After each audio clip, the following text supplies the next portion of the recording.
Tired of working just to see your paycheck vanish into bills? Wondering if there's a smarter way to earn without working hours in? Here's how 5 ETFs can actually replace your salary, and all it takes is $10 a day. In this video, I'll show you and Josh how to build a simple 5 ETF portfolio that can actually replace your salary. I'll walk you through the exact numbers you need to hit based on your own income goals. I'll show you the criteria I use to choose each ETF, how one investment decision that could add over $500,000 to your portfolio, and at the end, a portfolio built on just $10 a day that grows to over $800,000 and pays more than $78,000 a year in early dividend income. But first, let's set the stage. What does it mean to replace your salary? It means having money come in without needing a job, not from luck or a big win, but from investments that pay you steadily. The goal is to cover your regular costs, housing, food, bills, using income from your portfolio. Dividend investing makes this possible. Now, what are dividends? It's simple. When you buy shares of certain companies, they pay you a portion of their profits. This payment is called a dividend. You don't need to sell anything, the money just arrives. If you reinvest that money to buy more shares, your income grows. Over time, those extra shares pay you more dividends, which buy even more shares. The process keeps repeating. This is how a portfolio becomes a source of income. At first, it may be small, but as the years pass, it grows. The more you invest, the more you receive. Unlike other strategies, this one is focused on income, not guessing stock prices or chasing trends. It uses time, consistency, and real companies to build something that lasts. You don't need to start with a lot. You need to start with a plan, stick with it, and give it time. To replace your salary with investment income, you need a clear goal. That means putting a number on how much money you want coming in each month. Let's say your basic expenses total around $4,000 per month. That's $48,000 per year. For others, the number might be $5,000 per month or more, depending on location, family size, or lifestyle. Let's say you're an average American who lives on a $6,000 monthly budget or $78,000 a year. Once you and Josh know your number, the next step is to figure out how large a portfolio you'd need to generate that income without having to sell your investments. Here's a basic way to look at it. If your portfolio earns 3% annually in dividends and you want $78,000 a year in income, you'd need a portfolio worth about $2.6 million. If you're getting a 4% yield, you'd need around $1.95 million. That's a big number, no doubt. And let's be real, if you already had a couple of million sitting in an account, you probably wouldn't be stressing over dividend income right now. The higher the yield, the less capital required. But higher yield often means higher risk or slower growth. That's where strategy matters. So instead of chasing yield, a smarter approach is to combine reasonable income with long-term growth. That way your portfolio isn't just paying you, it's growing while it pays you. Also, most people don't build their full portfolio overnight. They grow into it. By starting early, investing consistently, and reinvesting earnings, the gap between where you are now and where you need to be gets smaller every year. The exact numbers of how much you need, how long it takes, and how fast the income grows depend on the mix of investments. However, dividend investing can create income, but no investment strategy is risk-free. Even strong companies cut dividends. Even good ETFs underperform. The market moves up and down. A portfolio that pays you today might pay less tomorrow if it's not built well. That's why understanding the limits of this strategy matters just as much as understanding the rewards. You're not just aiming for income, you're aiming for sustainable income. That means building a portfolio that can handle change, recessions, interest rate shifts, market corrections, even global events. So, diversification helps. Instead of betting everything on one stock or one sector, you spread your investments across industries and regions. If one part struggles, the rest helps keep you stable. Another key step? Rebalancing. Over time, some investments grow faster than others. Without adjustment, your portfolio can drift too far in one direction, like being overweight in one sector. Rebalancing brings things back in line, helping reduce risk and protect your income stream. It's also important to manage expectations. Some years your income might skyrocket. Other times it might stay flat. Investing for dividends isn't about instant wins, it's about building a system that works in the long run. Also, taxes play a role. Dividends are usually taxed and rates can change. It's smart to account for that in your income planning. So yes, dividend investing can work, but not on autopilot. For that, there is a stock selection criterion for choosing the ETFs. Not all ETFs are created equal. If your goal is to build a steady, growing income, you need to be selective. Not every dividend ETF is built for long-term reliability. First is consistency. You want ETFs that focus on companies with a proven track record of paying dividends over many years, even through downturns. These are businesses that generate stable cash flow and return a portion of it to shareholders, quarter after quarter. Second is quality. A high dividend yield may look attractive, but it can be misleading. Some companies pay a large dividend because their stock price has dropped or because they're taking on debt to fund payouts. That's not sustainable. It's better to find funds focused on companies that raise dividends gradually, backed by real earnings. For this, select companies with less than 70% payout ratio. Next is performance. The ideal ETF doesn't just provide income, it also grows in value. Over time, price appreciation compounds your returns and increases the value of your holdings. That means more potential dividend income as your portfolio expands. Then there's cost. Every ETF has an expense ratio, a small fee taken from your returns. Lower is better. All 5 ETFs I have selected in this strategy have low costs, allowing more of your money to stay invested and working. Diversification is another priority. Each ETF in my portfolio covers a different piece of the market: US large caps, mid-cap value, healthcare, international financials, and dividend growers. This mix helps reduce risk and avoids relying too heavily on one sector or region. Also important is liquidity. These ETFs have large trading volumes and are well established, meaning you can buy or sell shares easily without price gaps or delays. And finally, long-term structure.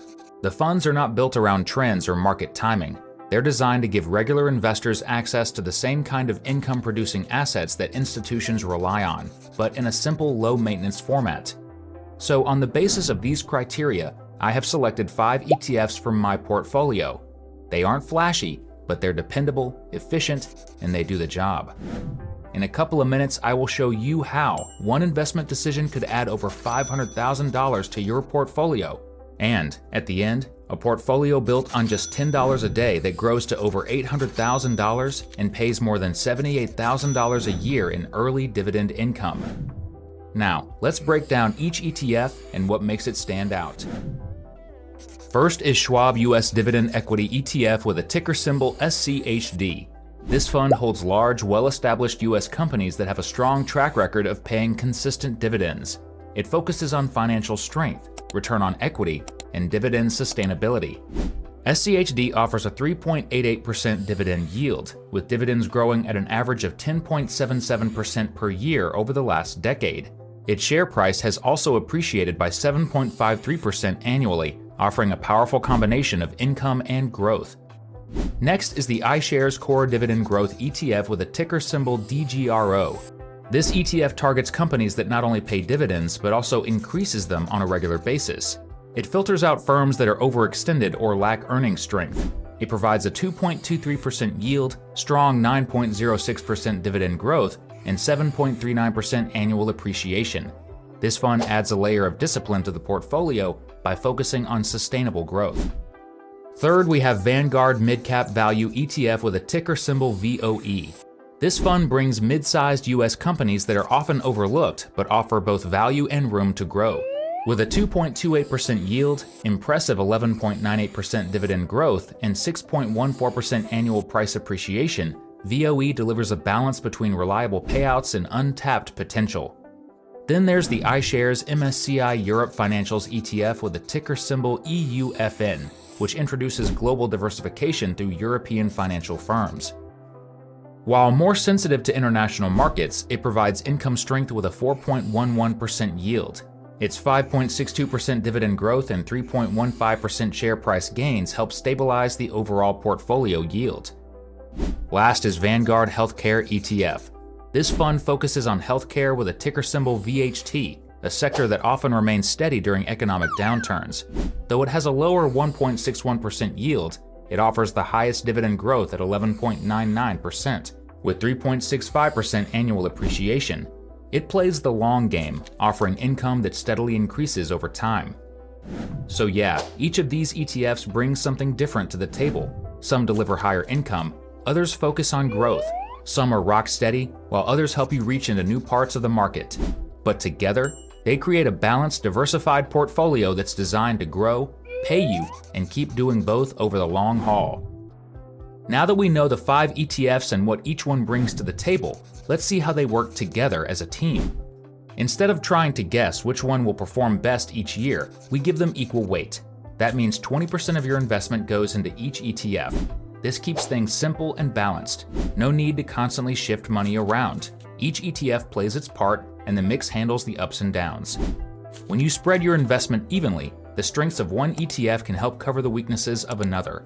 A high-yield fund like EUFN boosts income. A lower-yield, high-growth fund like VHT adds long-term potential. SCHD and DGRO provide a strong core, while VOE adds value from mid-sized companies that often grow under the radar. Now you need to calculate your portfolio metrics, and it's really simple. Start with the dividend yield. Since this portfolio gives equal weight to each ETF, 20% each, all you have to do is gather the current dividend yield for every fund. In this case, SCHD is paying 3.88%, DGRO comes in at 2.23%, and VOE is at 2.28%. EUFN pays 4.11%, and VHT is at 1.61%. Once you've got those 5 numbers, just add them together. That gives you a total of 14.11%. Now divide that by 5, because each fund takes up the same share of the portfolio. The result? An average dividend yield of 2.82%. You can do the same for your portfolio's dividend growth rate, which in this case is 10.08%, and the portfolio's average share price appreciation, which is 5.57%. That's a pretty sweet balance. You're not taking on a crazy risk, but you're not playing it too safe either. It's that rare middle ground, steady income, real growth, and a strategy that doesn't fall apart when the market gets noisy. These numbers come from real performance, and when you reinvest the dividends, instead of spending them right away, something starts to shift. The portfolio kind of takes on a life of its own. It begins to fund itself, buying more shares, which pays more dividends, which buy even more shares.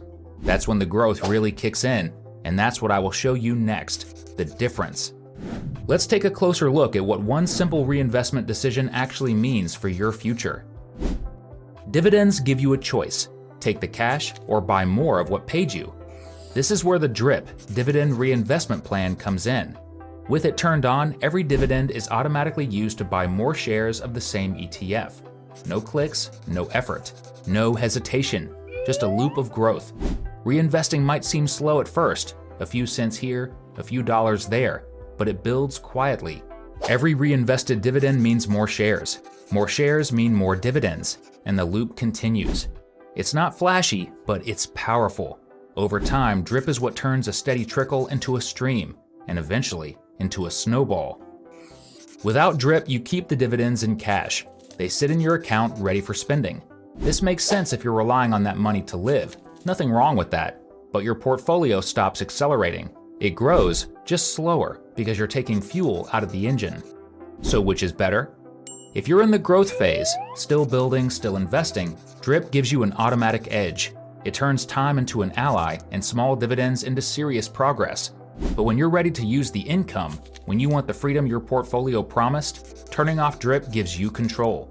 You keep the cash, you make the calls. The strategy doesn't change, just the setting, and knowing when to flip the switch is what makes the whole system work. Now I'll show you what this looks like in the future and how with or without DRIP dollars add up. What if you decided not to reinvest your dividends? Let's say you start with nothing, no savings, no inheritance, and you simply commit to investing $10 a day. Doable, consistent, and manageable for many people. But instead of letting your dividends buy more shares, you take the cash and set it aside, or spend it.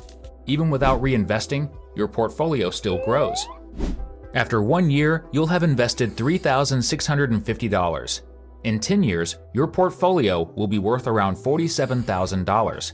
After 20 years, it'll be about $128,000.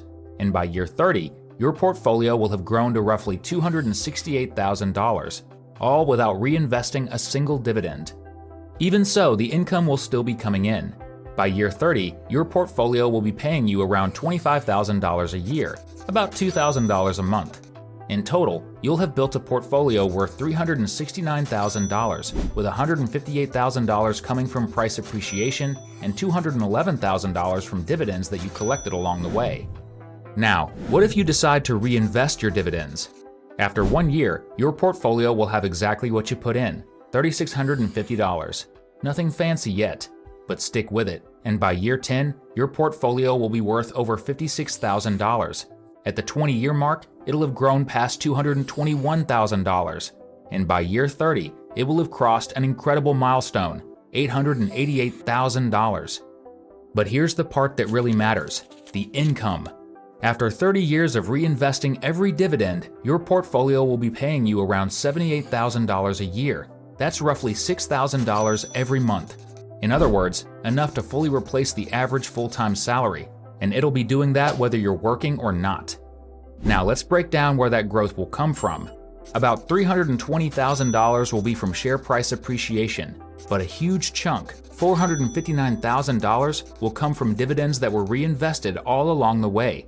Together, those two pieces will have added $779,000 in extra value beyond what you put in yourself. Same money, same time, just a different decision to let your dividends keep working. And that one decision will have made all the difference. So, can 5 ETFs really replace your salary?